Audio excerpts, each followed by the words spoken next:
एक बहुत पुराना किताब दुनिया में वेदास के नाम से जाना जाता है। 4 वेद्स हैं, ऋग्वेदा, सामवेदा, यजुर्वेदा और अथर्ववेदा। सबसे पुराना वेद ऋग्वेदा है, जो लगभग 3500 साल पहले लिखा गया था। ऋग्वेदा में 1000 से ज्यादा हिम्स हैं, जिनको सुक्ता या अच्छे से कहा गया कहते हैं। ये हिम्स अलग अलग देवता और देवियों की तारीफ में है। 3 देवता खास तौर पे इंपॉर्टेंट है।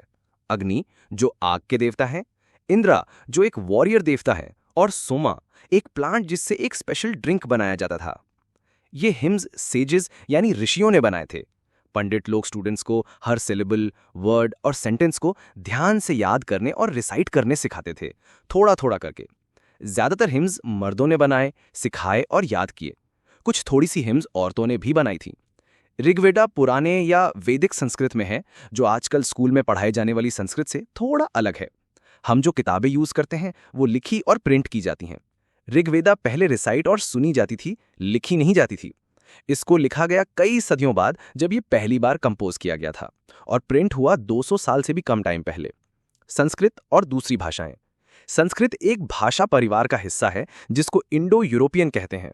कुछ इंडियन भाषाएं जैसे असमीज, गुजराती, हिंदी, कश्मीरी और सिंधी, एशियन भाषाएं जैसे पर्शियन, और यूरोपियन भाषाएं जैसे English, French, German, Greek, Italian और स्पेनिश इस परिवार का हिस्सा हैं। इनको एक परिवार कहते हैं क्योंकि इनके शब्द पहले एक जैसे थे।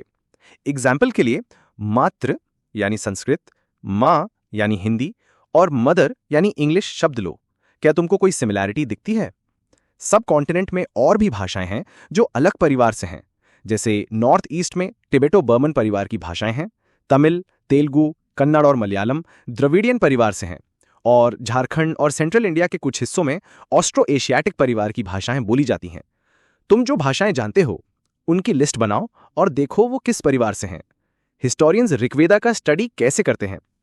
हिस्टोरियंस आर्कियोलॉजिस्ट की तरह पास्ट के बारे में पता लगाते हैं, लेकिन मटेरियल रिमेन्स के साथ साथ लिखित सोर्सेज भी देखते हैं। चलो देखते हैं कि वो ऋग्वेदा का स्टडी कैसे करते हैं।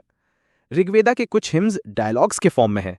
एक ऐसा हिम है जिसमें एक सेज विश्वामित्र और 2 नदियों यानी बियास और सतलज, जो देवियों की तरह पूजी जाती थीं, उनके बीच में बातचीत है। विश्वामित्र और नदियों का संवाद। विश्वामित्र: ओ नदियों, पहाड़ों से नीचे आओ, जैसे 2 तेज घोड़े, जैसे 2 चमकती गायें जो अपने बच्चों को चाटती हैं। तुम इंद्र के पावर से समुद्र की तरफ जैसे रथ चलते हो। तुम पानी से भरी हो और एक दूसरे से मिलना चाहती हो। नदियां: हम जो पानी से भरी हैं उस रास्ते पे चलती हैं जो देवताओं ने हमारे लिए बनाया है। एक बार जब हम बहना शुरू हो जाते हैं, हमें रोकना मुश्किल है। ओ सेज, तुम हमसे क्यों प्रार्थना कर रहे हो? विश्वामित्र: ओ बहनों, मेरी बात सुनो। मैं एक सिंगर हूं जो दूर से अपने रथ और गाड़ियों के साथ आया हूं। अपना पानी इतना मत बढ़ाओ कि हमारे एक्सेल्स के ऊपर चला जाए, ताकि हम सेफ तरीके से पार कर सकें। नदियां: हम तेरी प्रार्थना सुनेंगे ताकि तुम सेफ तरीके से पार कर सको। हिस्टोरियंस कहते हैं कि ये हिम उस एरिया में बनाया गया था जहां ये नदियां बहती हैं। वो ये भी सजेस्ट करते हैं कि सेज उस सोसाइटी में रहता था जहां घोड़े और गाय वैल्यूएबल एनिमल्स थे। इसलिए नदियों की तुलना घोड़ों और गायों से की गई है। क्या तुम्हें लगता है कि रथ भी इंपॉर्टेंट थे? अपने जवाब के लिए रीजंस दो। वर्सेस पढ़ो और देखो कौन से मोड्स ऑफ ट्रांसपोर्ट का जिक्र है।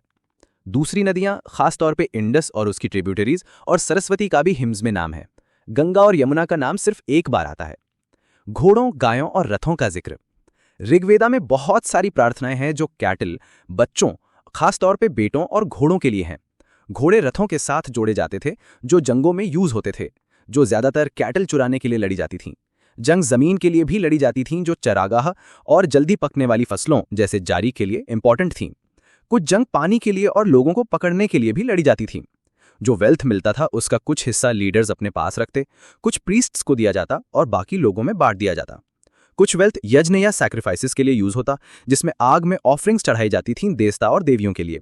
ऑफरिंग्स में घी, अनाज और कभी कभी जानवर भी शामिल थे। ज्यादातर मर्द इन जंगों में हिस्सा लेते थे।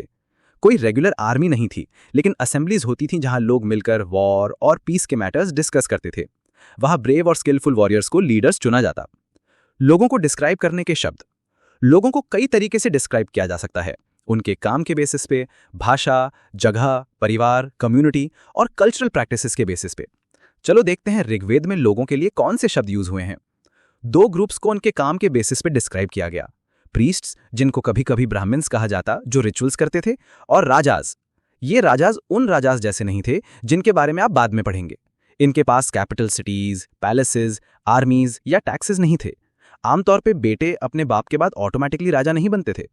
पिछला सेक्शन दोबारा पढ़ो और देखो राजाज क्या क्या करते थे। दो शब्द लोगों या कम्युनिटी को डिस्क्राइब करने के लिए यूज हुए। एक था जना, जो हम आज भी हिंदी और दूसरी भाषाओं में यूज करते हैं। दूसरा था विश। वैश्य शब्द विश से आया है। इसके बारे में आप चैप्टर 5 में और पढ़ेंगे। कई विश या जना के नाम दिए गए हैं, जैसे पुरु जना या विश, भरता जना या विश, यादु जना या विश, और ऐसे ही और। क्या इनमें से कोई नाम फेमिलियर लगता है? कभी कभी हिम्स बनाने वाले लोग अपने आप को आर्याज कहते थे और अपने ओपोनेंट्स को दासा या दस्यु कहते थे। ये वो लोग थे जो यज्ञ नहीं करते थे और शायद अलग भाषाएं बोलते थे। बाद में दासा यानी फेमिनिन दासी शब्द का मतलब स्लेव हो गया। स्लेव्स वो मर्द और औरतें थे जो अक्सर जंग में पकड़े जाते थे। उनको उनके ओनर्स के प्रॉपर्टी के तौर पे ट्रीट किया जाता और जो चाहे वो काम करवाया जाता। जब ऋग्वेदा नॉर्थ वेस्ट सबकॉन्टिनेंट में कंपोज हो रहा था, तब दूसरे जगह और भी डेवलपमेंट्स हो रहे थे। चलो उनके बारे में देखते हैं। साइलेंट सेंटिनल्स यानी मेगालिथ्स की कहानी। ये बड़े पत्थर, जिनको मेगालिथ्स कहते हैं यानी बड़े पत्थर, लोगों ने ध्यान से अरेंज किए थे और बरियल साइट्स मार्क करने के लिए यूज किए थे।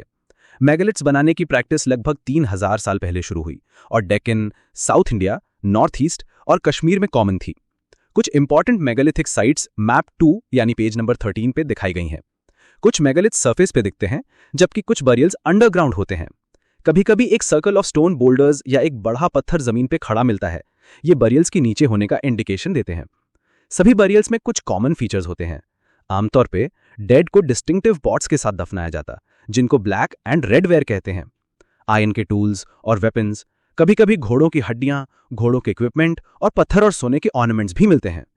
क्या हड़प्पन सिटीज में आयरन यूज होता था? सोशल डिफरेंसेस का पता लगाना। आर्कियोलॉजिस्ट सोचते हैं कि स्केलेटन के साथ जो ऑब्जेक्ट्स मिलते हैं वो शायद डेड पर्सन के होते थे। कभी कभी एक ग्रेव में दूसरे से ज्यादा ऑब्जेक्ट्स मिलते हैं। ब्रह्मगिरी पे एक स्केलेटन के साथ 33 gold beads, 2 stone beads, 4 copper bangles और एक कॉर्न शेल मिला। दूसरे स्केलेटन्स के पास सिर्फ थोड़ी सी पॉट्स थीं। ये फाइंड सजेस्ट करते हैं कि दफनाए गए लोगों में स्टेटस में डिफरेंस था। कुछ रिच थे, कुछ पुअर, कुछ चीफ्स और कुछ फॉलोअर्स। क्या कुछ बरियल स्पॉट्स स्पेसिफिक फैमिलीज के लिए थे? कभी कभी मेगालिथ्स में एक से ज्यादा स्केलेटन मिलते हैं। ये इंडिकेट करता है कि शायद एक ही परिवार के लोग एक ही जगह दफनाए गए, लेकिन अलग अलग टाइम पे। जो लोग बाद में मरे, उनके बॉडीज को पोर्ट होल्स के थ्रू ग्रेव में डाला गया। सरफेस पे रखे स्टोन सर्कल्स या बोल्डर्स शायद साइन पोस्ट के तौर पे काम करते थे, ताकि लोग वापस उसी जगह आ सकें जब चाहें। इनाम गांव का स्पेशल बरियल। इनाम गांव यानी मैप 2 पेज नंबर 13 पे जो है, वो घोर नदी पे है, जो भीमा की ट्रिब्यूटरी है। ये साइट 3600 से 2700 साल पहले ऑक्यूपाइड थी। यहाँ अडल्ट्स को जनरली ग्राउंड में दफनाया जाता, सीधा लेटाकर, सर नॉर्थ की तरफ। कभी कभी बरियल्स घर के अंदर होते थे। वेसल्स जिनमें शायद खाना और पानी होता, डेड के साथ रखे जाते। एक आदमी को एक बड़े 4 लेगेड क्ले जार में दफनाया गया, जो एक 5 रूम्ड हाउस यानी साइट का सबसे बड़ा घर के कोर्टयार्ड में था, सेटलमेंट के सेंटर में। इस घर में एक ग्रैनरी भी थी। बॉडी को क्रॉस लेगेड पोजीशन में रखा गया। स्केलेटल स्टडीज क्या बताते हैं? बच्चे का स्केलेटन छोटा होने की वजह से इजीली पहचाना जा सकता है, लेकिन लड़की और लड़के की हड्डियों में कोई मेजर डिफरेंस नहीं होता। क्या हम स्केलेटन से पता लगा सकते हैं कि वो मर्द का था या औरत का? कभी कभी लोग स्केलेटन के साथ मिली चीजों के बेसिस पे डिसाइड करते हैं। जैसे अगर स्केलेटन के साथ ज्वेलरी मिली तो सोचा जाता है कि ये औरत का हो सकता है, लेकिन इसमें प्रॉब्लम है क्योंकि मर्द भी ऑर्नामेंट्स पहनते थे। स्केलेटन का सेक्स पता लगाने का बेहतर तरीका है बोन स्ट्रक्चर देखना। औरतों का हिप या पेल्विक एरिया जनरली बड़ा होता है ताकि चाइल्ड बेयरिंग हो सके। ये डिस्टिंक्शंस मॉडर्न स्केलेटल स्टडीज पे बेस्ड हैं। लगभग 2000 साल पहले एक फेमस फिजिशियन चरका ने चरका संहिता नाम की किताब लिखी थी। इसमें उन्होंने कहा कि ह्यूमन बॉडी में 360 बोन्स होते हैं, जो मॉडर्न एनाटॉमी के 200 बोन्स से ज्यादा हैं। चारका ने ये नंबर टीथ, जॉइंट्स और कार्टिलेज काउंट करके निकाला था।